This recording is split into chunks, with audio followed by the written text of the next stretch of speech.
Hi, welcome back. In this lesson, we'll be taking a look at the irrational numbers. Now again, the word irrational doesn't mean that they don't make sense. But remember in the last lesson, we took a look at the rational numbers. And what a rational number was a number that could be written as a fraction.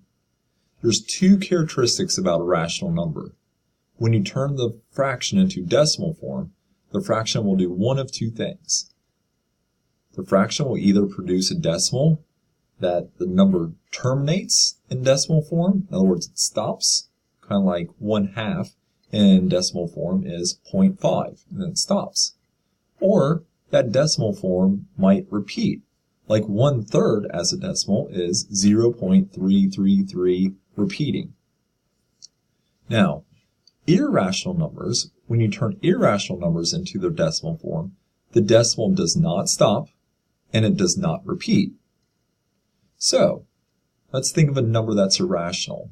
The very famous number has something to do with circles, pi, 3.14159, and that decimal keeps going on, and that decimal never ends, and it never repeats. There's other irrational numbers as well.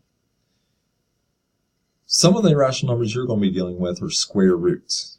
So you're going to learn how to deal with those square roots that are irrational numbers and how to do the operations on them, and how to work with problems that are application problems that deal with irrational numbers that look a lot like square roots. So I hope you enjoy the lesson.